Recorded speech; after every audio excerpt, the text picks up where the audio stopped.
Hello friends, I am CA Patiksha. I welcome you all in your YouTube channel.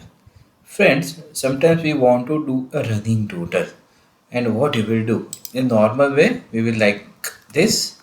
I will select the first total and press enter.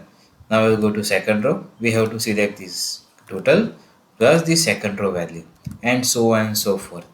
But friends, it will take too much of time, so this is not the correct way.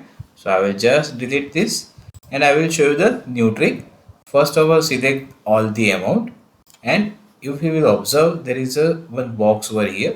The name of the box is quick analysis, or if the shortcut is control q. If you will press Ctrl Q, this box will open. In that there are number of options: formatting chart, total labels, sparklines, etc.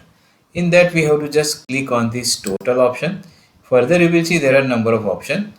But if you will move further on the right side, the option of running total is there. If I will click on this running total, then see the magic friends. See friends, the total has been done by the Excel. And the another beauty is if I will change any value, then all the values will be changed. Let's see, if I will just make it 0 rupees, then check whether this cell or total is changing or not.